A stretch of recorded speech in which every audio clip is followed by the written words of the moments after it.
Sabe, geralmente quando a gente fala sobre fazer um diagnóstico médico, existe quase que uma expectativa de precisão matemática na coisa, né? Ah, total.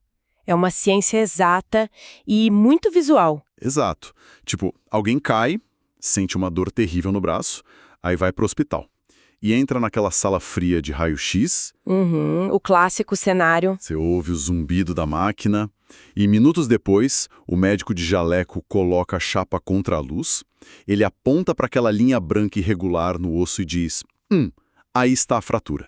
E o diagnóstico clínico traz um alívio enorme pra gente, porque ele é inquestionavelmente binário. Ou o osso tá quebrado, ou não tá. Não tem meio termo, né? Nenhum.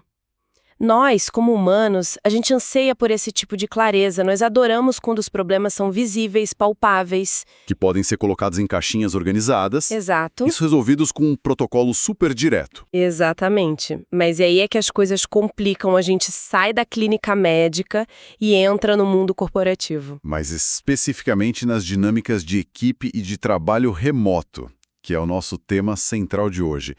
Bem-vindos a mais um Mergulho Profundo, eu sou o apresentador e hoje nós vamos destrinchar um material fantástico da Tisdale Milley, chamado A Curva Confiante. Olá a todos, é um material riquíssimo. E a nossa missão aqui, para quem nos ouve, é desconstruir como a confiança se forma quando a gente não está no mesmo espaço físico. Mas, voltando ao diagnóstico, nesse mundo remoto, aquela máquina de raio-x para de funcionar completamente. Para mesmo, a gente passa a olhar para um cenário onde as fraturas são totalmente invisíveis. E para trazer isso para a realidade, o texto já começa com um gancho muito bom, que é a história do James. O caso do James é o exemplo perfeito do que não fazer. Nossa, sim. Porque a equipe do James estava afundando vertiginosamente. Eles tinham que resolver problemas de clientes de altíssimo valor e, detalhe, eles tinham todos os softwares de ponta, as melhores plataformas, um orçamento gigante. Tudo o que o dinheiro pode comprar. Tudo. Mas, de alguma forma, eles estavam fracassando de forma consistente, mês após mês. E aí, como a gente explica isso? Olha, o que é fascinante aqui é que a ciência nos mostra, através desse caso, que a raiz do problema quase nunca é tecnológica. Não é falta de ferramenta. De jeito nenhum. A equipe do James sofria de uma doença silenciosa. Eles não tinham alinhamento algum, sabe? As pessoas ali trabalhavam em silos absolutos. Cada um no seu quadrado. Exato. Se um membro da equipe não soubesse como resolver a reclamação de um cliente, ele preferia esconder o problema do que pedir ajuda. O medo de parecer incompetente era maior que a vontade de resolver, né? Muito maior. Não existia a menor certeza de que alguém daria cobertura se uma iniciativa desse errado. Então, a estrutura inteira não desmoronou por falta de talento. Ruiu pela absoluta falta de confiança. Isso, a falta de confiança quebrou a equipe por dentro. Certo, vamos desempacotar isso. Porque as pesquisas acadêmicas sobre esse tipo de colapso vêm sendo feitas desde a década de 90, certo? Sim, já tem muita literatura sobre isso. E elas apontam que a confiança atua literalmente como a cola que une os profissionais. Em termos de definição, o texto descreve a confiança como a extensão em que estamos dispostos a agir com base nas palavras e decisões de outras pessoas. E nas ações delas também. Essa definição é o alicerce absoluto de qualquer relação profissional. É acreditar que o colega vai inspirar segurança com o que ele faz. Basicamente, é colocar o seu próprio resultado, o seu sucesso, nas mãos de outra pessoa. E acreditar de verdade que ela não vai deixar a bola cair. É um salto de fé, no fim das contas. E a complexidade surge porque no modelo tradicional, aquele presencial, essa cola se forma muitas vezes por pura osmose. Como assim osmose? As pessoas se encontram no corredor, tomam um café juntas na copa, elas observam a linguagem corporal umas das outras durante uma reunião tensa.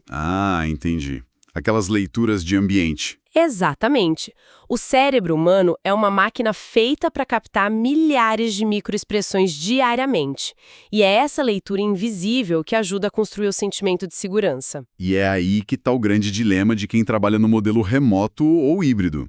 Porque se a construção da confiança exige essa percepção diária, como é que profissionais que raramente se encontram conseguem fazer isso, né? Porque Hoje você tem equipes inteiras espalhadas por fusos horários diferentes, gente que se comunica quase que só por texto, que passa semanas sem ligar a câmera numa chamada. E o texto sem tom de voz é uma armadilha, né? Nossa, demais. Como é possível colar as peças de um departamento inteiro com tanto isolamento físico? Para conseguir isso, a gente precisa de uma reconfiguração total de como enxergamos as relações corporativas. O contato físico não está mais no menu diário da maioria das empresas. Infelizmente, não. Então, as equipes não podem mais depender daqueles encontros casuais no refeitório para medir se o fulano é confiável ou não. Precisamos de um novo paradigma, uma nova régua. E aqui entra um conceito do texto que eu considero incrivelmente libertador para quem nos ouve. Qual parte exatamente? A parte que diz que não é obrigatório conhecer alguém profundamente para que um trabalho de excelência aconteça em conjunto. Ah, sim! A quebra do mito da amizade corporativa. Exato. Existe esse mito de que as melhores equipes são aquelas onde todo mundo sabe o nome dos filhos do colega, sabe o que o cara fez no churrasco de domingo, divide segredos. Isso cria uma pressão gigantesca. Cria mesmo. Mas, na verdade, a pesquisa mostra que a confiança profissional funciona como uma imensa paleta de cores. Uma paleta de cores. Isso. Existem inúmeros tons e nuances disponíveis, sabe? E o talento de uma equipe real é saber qual cor dessa paleta precisa ser usada para cada circunstância. Nossa, quebrar esse mito tira um peso absurdo das costas dos profissionais modernos. Por que tentar forçar a intimidade através da tela do computador? Fica super artificial, não é? Fica extremamente artificial. Gera umas dinâmicas muito estranhas. Entender que a confiança não exige amizade íntima, mas sim adequação ao contexto, muda as regras do jogo. Totalmente. Lendo sobre essa dinâmica da paleta, me veio uma imagem muito clara de como a gente erra nisso. Qual imagem? Tradicionalmente, as pessoas tratam a confiança como se fosse um interruptor de luz na parede da sala. É um sistema binário, ligado ou desligado. Ah, sim. Ou eu confio 100% ou eu não confio nada. Isso. A pessoa olha para o colega e pensa, eu confio nele ou eu não confio. Mas dentro do universo hipercomplexo do trabalho remoto, essa abordagem é desastrosa. Com certeza. Ela é muito limitante. Para mim, a confiança deveria ser vista muito mais como o painel de controle de um avião comercial. Não tem só um botão gigante escrito voar, sabe? Seria um desastre se tivesse. Pois é. Existem dezenas de mostradores, alavancas, medidores de pressão. O piloto vai ajustando os níveis dependendo do clima, da altitude, da rota daquele dia. Essa analogia do painel é brilhante, porque ela introduz de forma orgânica a ferramenta central que os estudiosos desenvolveram para medir isso, a chamada curva da confiança. A curva que a Tsedalnili detalha no texto. Isso. Ela é algo que a gente pode visualizar de forma bem concreta. Imagina um gráfico clássico de eixos. A linha horizontal sempre vai representar a passagem do tempo. Avançando para a direita. Exato. E a linha vertical representa o nível de coesão, o nível de confiança em si. O quão alta ela está. Isso. A curva que a gente desenha ali dentro mostra exatamente o progresso da relação ao longo das semanas. É muito similar a uma curva de aprendizado de um idioma novo, por exemplo. Então a curva ilustra que a confiança tem uma trajetória. Ela se move, ganha maturidade com o tempo, certo? Uhum. Mas me parece óbvio que essa curva não é universal.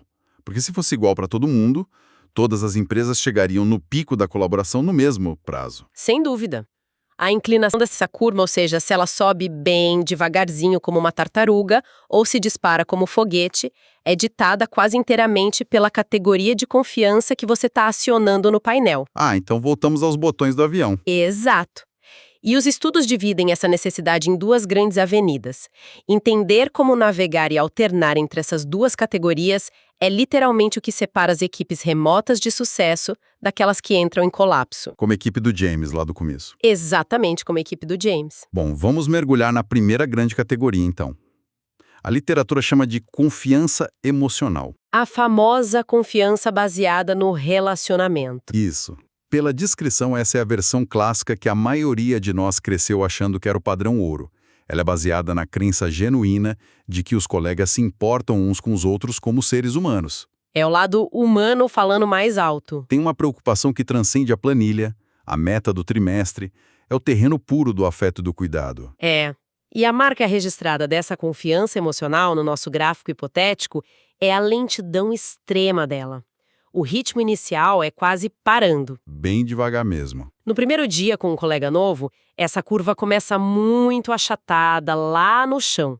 E tem um motivo neurológico e social para isso, tá? Qual seria? Confiança emocional exige espaço para vulnerabilidade genuína.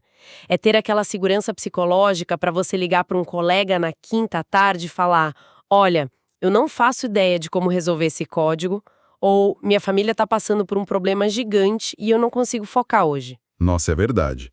Você não entrega esse nível de intimidade para um estranho na primeira semana de trabalho. Jamais. O crescimento dessa curva específica requer que vocês superem crises juntos ao longo de meses, às vezes anos. E confesso que, lendo isso, eu esbarrei numa dificuldade lógica imensa. Qual? A questão do tempo. A questão do ritmo absurdo do mercado de hoje, sabe? Porque se a confiança emocional leva meses ou anos para amadurecer, e as empresas hoje trabalham montando squads temporários, times que precisam lançar um app em 6 semanas... A matemática não fecha, né? Matemática me fecha. Se o trabalho remoto dependesse exclusivamente desse tempo natural da emoção, a gente não entregaria nenhum projeto com um time novo. O primeiro trimestre seria um desastre. Seria uma catástrofe sistêmica. Mas felizmente a gente tem um segundo mecanismo em jogo. E aqui entra o antídoto para a lentidão da parte emocional. A literatura apresenta a segunda categoria, que é a confiança cognitiva rápida. Aqui é onde fica realmente interessante, na minha opinião. Sim, o nome já diz tudo. Ela é cognitiva porque a base dela é o intelecto, a análise racional de dados. Não tem nada a ver com sentimento. A razão pura. Razão pura. E é rápida porque pode e deve ser ativada quase imediatamente, já nos primeiros dias. Tá, mas eu preciso entender o como disso. Porque na teoria é bonito, mas na prática, como alguém consegue gerar um nível alto de confiança a partir do nada, só usando a razão, sem conhecer o cara? A mecânica disso é um salto intencional, é baseado em evidências parciais. Evidências parciais. Isso. Imagina um cenário. A equipe precisa contratar um desenvolvedor lá na Índia para entregar um projeto em 15 dias. Não tem tempo para jantar, não tem tempo para bater papo. 15 dias é para ontem. Exato. Então, o que a equipe faz? Ela olha para as evidências tangíveis, o portfólio brilhante dele, a precisão absurda com que ele respondeu os e-mails de recrutamento, o fato dele entrar pontualmente na primeira chamada de vídeo. Pistas de comportamento. Perfeito. A partir dessas pistas rápidas, a equipe toma a decisão pragmática de operar como se a confiança já estivesse no máximo. Operar como se... O meu lado cético e questionador dispara todos os alarmes com essa explicação. Eu imagino por quê. Porque, olha só, isso não é operar no escuro. Operar como se eu conhecesse alguém só porque o currículo dele é invejável, me parece a receita perfeita para construir um castelo de cartas. E se desmoronar, o projeto afunda junto. Sim. Se a gente não faz ideia de como essa pessoa é sob pressão, se não conhece o caráter real por trás da máscara profissional, a gente está assumindo um risco corporativo altíssimo. É basicamente fé cega, não é? Então essa analogia do castelo de cartas faria todo sentido se essa confiança não tivesse limites. A genialidade da confiança cognitiva rápida não é ser cega, é ser rigidamente delimitada. Delimitada como? A curva dispara verticalmente lá no primeiro dia, sim, mas ela se sustenta pura e exclusivamente em torno da competência técnica daquela tarefa. Ela tem fronteiras pragmáticas que você não cruza. Ah, entendi. Voltando para o painel do meu avião, então. Vai lá. Isso significa que eu ativei todos os botões do setor de confiança na precisão do código que esse desenvolvedor vai escrever. Mas o botão de confiança para desabafar sobre os meus medos como gestor continua completamente zerado. Essa é a interpretação perfeita do mecanismo. E sabe o que é interessante? A frustração, os atritos nas equipes remotas surgem massivamente quando as pessoas confundem essas alavancas do painel. Elas misturam as coisas? Totalmente. Esperar que um especialista que acabou de chegar, super eficiente, haja imediatamente como um mentor compreensivo é um erro de cálculo emocional brutal. É pedir a cor errada da paleta. Exato. A confiança cognitiva não exige que você coloque a sua vida nas mãos do outro.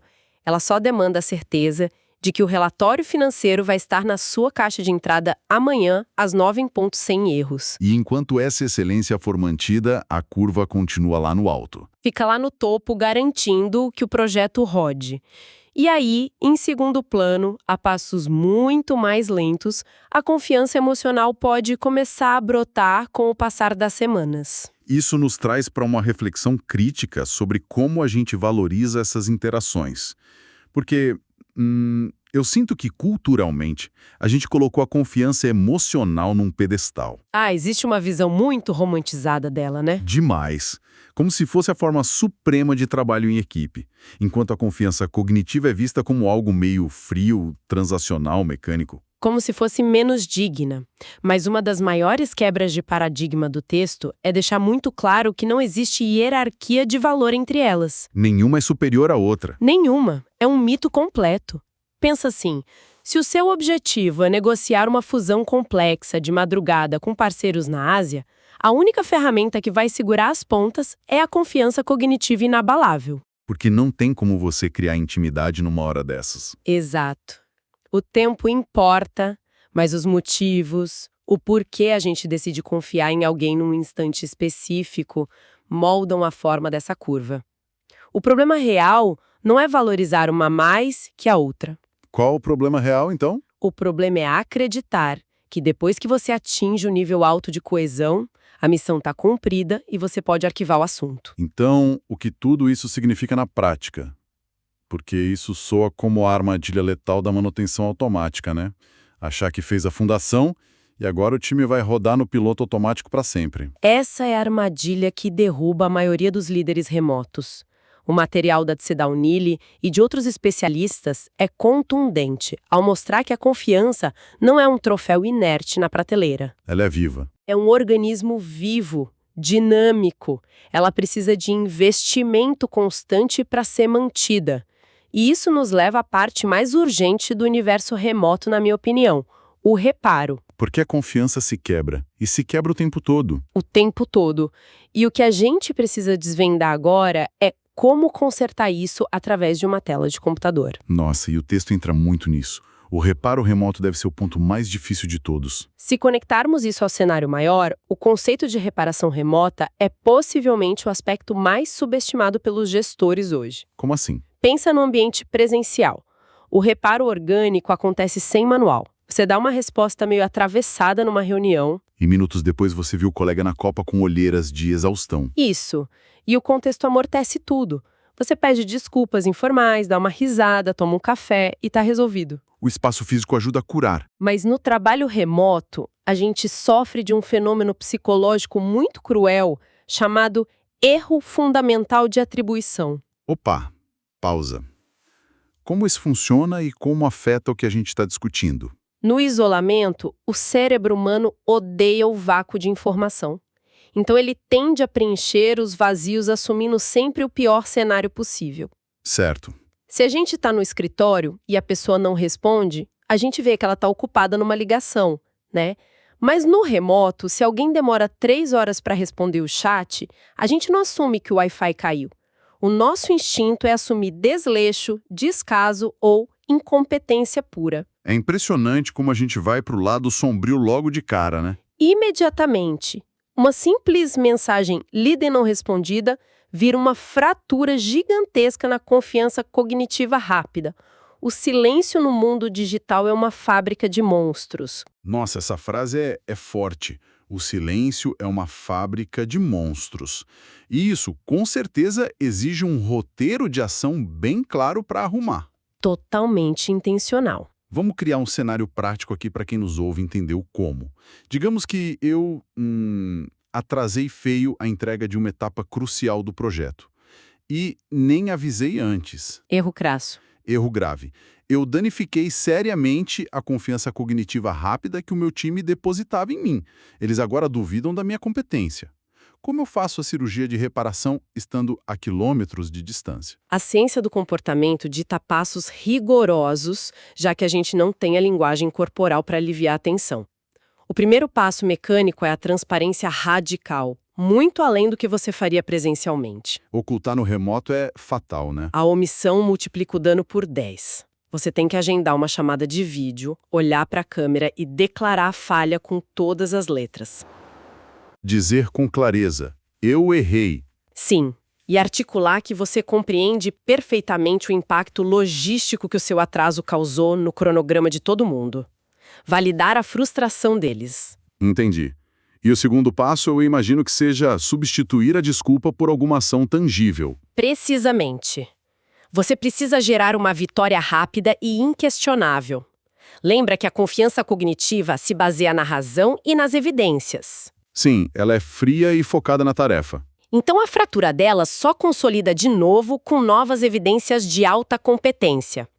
Se você perdeu um prazo na quarta, a sua próxima entrega precisa ser enviada 2 dias antes do prazo estipulado e com uma qualidade absurdamente superior. E como a remota, acho que tem que documentar tudo, né? O mais importante de tudo no remoto, documentar o processo de execução de forma totalmente transparente. Isso força a recalibragem daquele painel do avião do time, sabe? Faz a curva voltar a subir baseada em provas que eles não podem negar. O nível de energia mental para consertar a confiança da tarefa já é gigante.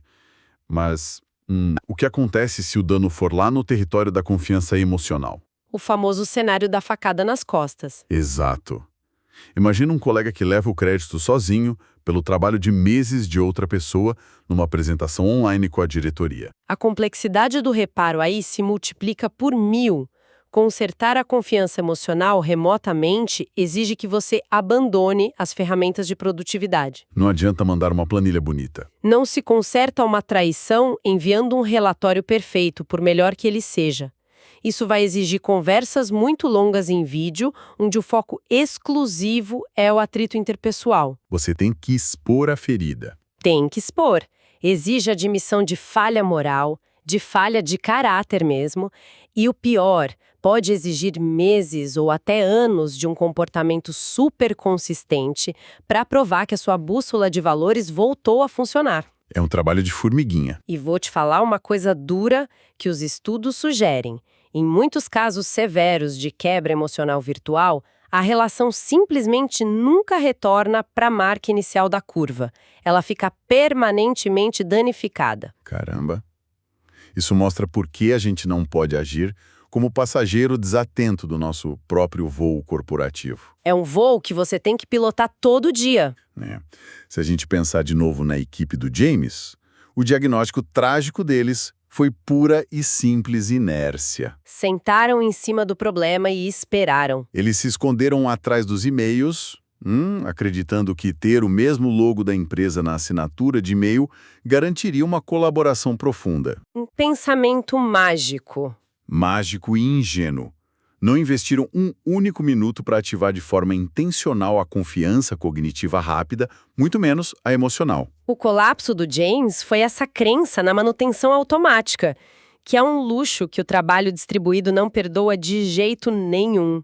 A falta de calibração destruiu a ponte deles. E, olha, entender esses mecanismos tira a teoria da tela e joga no centro da sobrevivência profissional diária de quem nos escuta.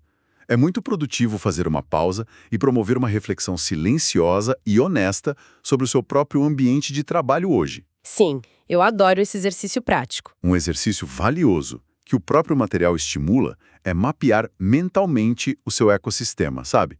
Visualizar os rostos daquelas 3 ou 4 pessoas com quem você mais divide demandas pesadas durante a semana. A sua linha de frente. Isso. E ao pensar em cada um deles, faça a auditoria da sua própria paleta de confiança.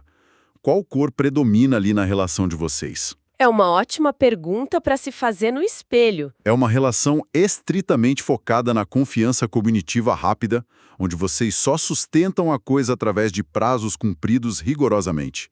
Ou já existe uma base emocional forte, construída por vulnerabilidades reais que vocês compartilharam. E mais revelador que qualquer métrica de software de produtividade é a seguinte questão. Essas conexões que você tem, elas estão sendo nutridas hoje ou elas estão completamente estagnadas e ressecadas? Nossa, ressecadas é uma palavra forte. Apenas aguardando o primeiro mal-entendido num chat para se estilhaçar irremediavelmente. As respostas para essas perguntas quase sempre iluminam os verdadeiros gargalos que atrasam os projetos das empresas. E minam a saúde mental da galera sem ninguém nem saber o motivo real. Exato. E à medida que a gente leva esse raciocínio aos limites, né, quando a gente observa o horizonte de como as organizações estão mudando, o peso de tudo isso que a gente discutiu hoje ganha uma dimensão muito maior do que só consertar a dinâmica de uma equipe. Muito maior. E isso, inclusive, levanta uma questão final super provocativa que eu queria deixar com quem está ouvindo a gente. Por favor, o palco é seu. Pensa bem. Se a pressão inexorável da economia de hoje está forçando todas as empresas a dependerem de forma cada vez mais brutal e quase que exclusiva da confiança cognitiva rápida, Ou seja, tudo sendo filtrado só pela entrega, pela velocidade, pela eficiência tangível. isso, evidências inquestionáveis de competência pura e isolada. Se esse é o cenário inevitável, a gente está se aproximando super rápido do dia em que humanos e agentes sofisticados de inteligência artificial vão compartilhar projetos como verdadeiros colegas remotos. Uau! Colegas de equipe lado a lado. Exato. E se as nossas equipes hoje, de carne e osso, já estão operando naquele modo de painel de controle focado só em previsibilidade e tarefa cumprida, a transição para trabalhar em igualdade com uma máquina pode ser assustadoramente indolor. Porque a gente já está agindo um pouco como máquinas. Esse é o ponto. A inteligência artificial, no fim das contas, é a mestra absoluta da confiança cognitiva rápida, né? Ela não dorme, não se atrasa, entrega o que promete sem variações de humor. Ela é a evidência perfeita de competência. Perfeita. E isso nos obriga a questionar. Será que essa nossa busca incansável apenas pelo que as pessoas fazem, em detrimento completo de quem elas realmente são? A gente abandonar o ser humano da equação? Devagamente.